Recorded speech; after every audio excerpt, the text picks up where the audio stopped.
Hello viewers, my name is Adam. You know what I mean? This is Sticky Media Productions, bringing you a movie review. And we're talking about Godzilla vs. Kong. I think simultaneously or consistently speaking, everybody who saw a preview for this movie thought one thing, that this has to be seen in the big screen. It's no just matter too what. big. This is an event film. Everybody knew that. And of course, coming back after having watched it ourselves, it's definitely worth going out there and seeing it in the best possible quality you can.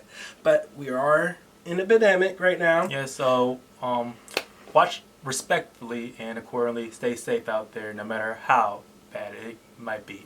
At least at the time of this video that you're watching. But there's also something else we had to address. There's a bigger elephant in the room, and it's something we've been discussing quite often. Yeah.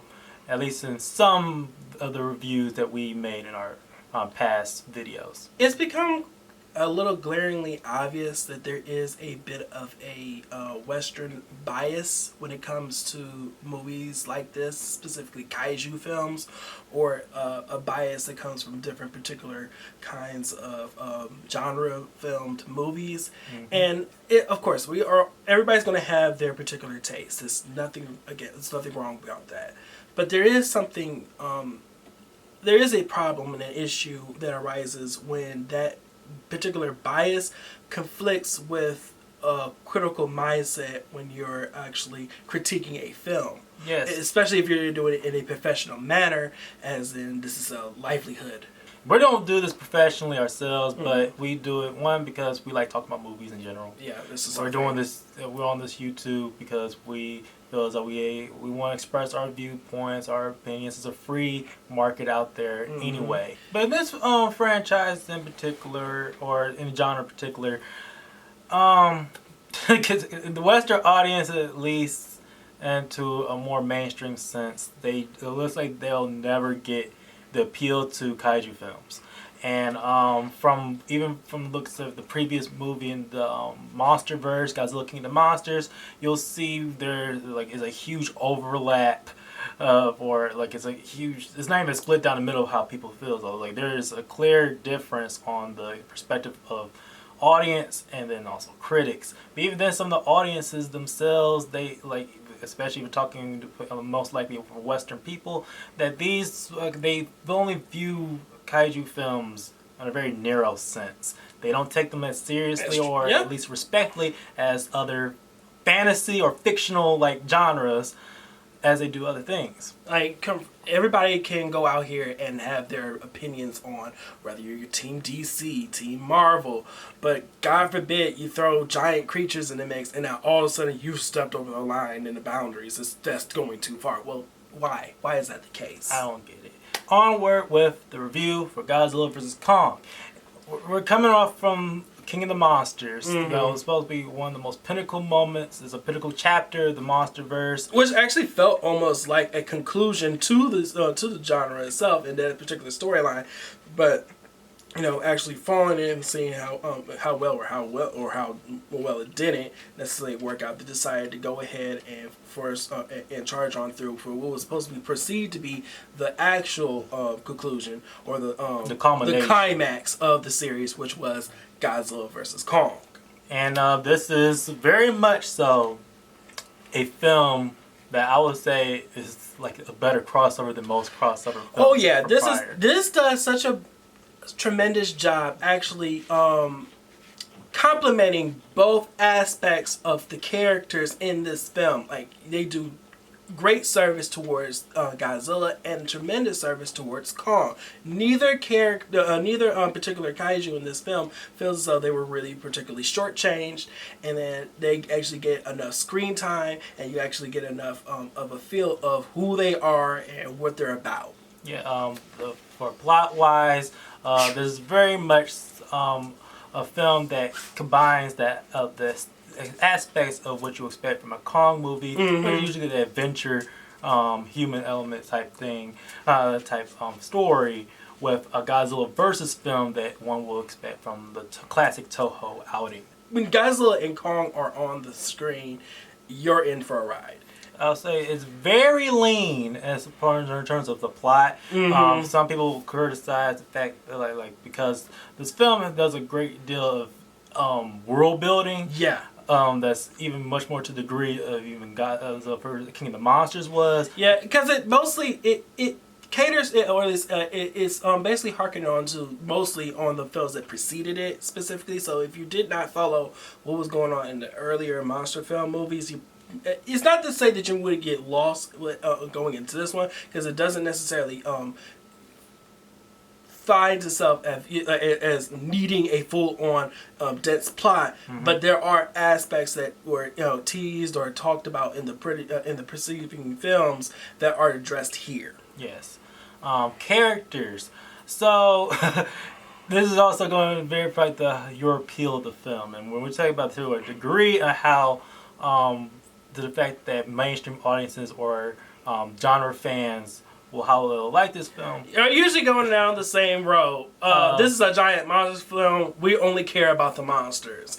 And if there actually are humans in this film, they don't care about them. Yeah, well, it's just like this is the complete reverse of what people expect. Like, we get it that when the giant monster kaiju genre is a very tricky genre to handle when it comes to expectations of what people want. Exactly. Some people want a horror route, or some people want a grounded approach. The more a movie that has more of the human perspective elements, sometimes, or at least for this movie in particular, and some for a good majority of them, they just want to see monsters duking it out, or just something that's focused squarely on the monsters themselves, story-wise. But in this particular outing, the human characters that they do introduce are, I wouldn't say throwaways, but they serve the plot of the monsters themselves. This is a movie that definitely looks at what the fans were,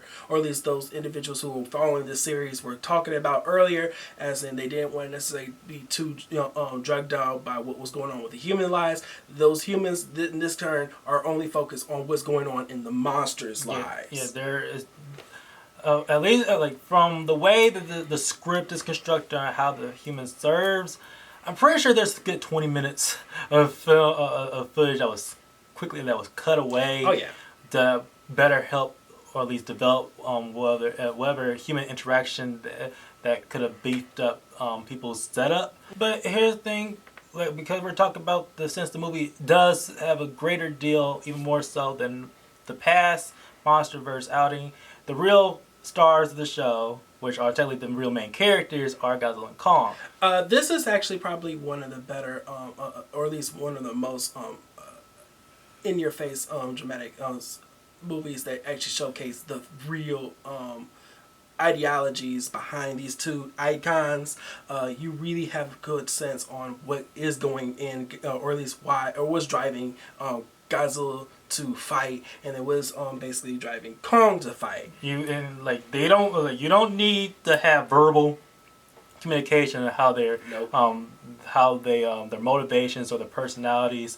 A lot of this work is the really well done of the production side of things. That really the animators, those individuals that actually worked on the CGI of this film and the behind the scenes aspects of this particular product. Well, they need to give themselves a round of applause, because wow.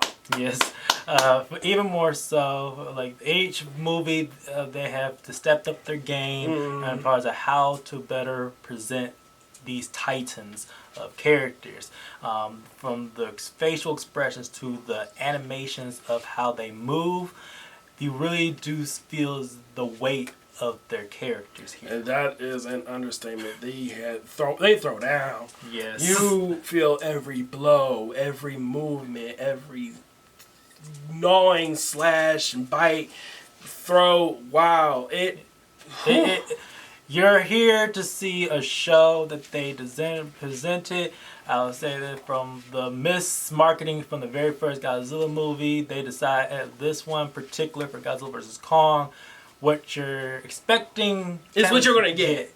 And they deliver very much so. One disappointment is more on the production side, it will have to be doing the music.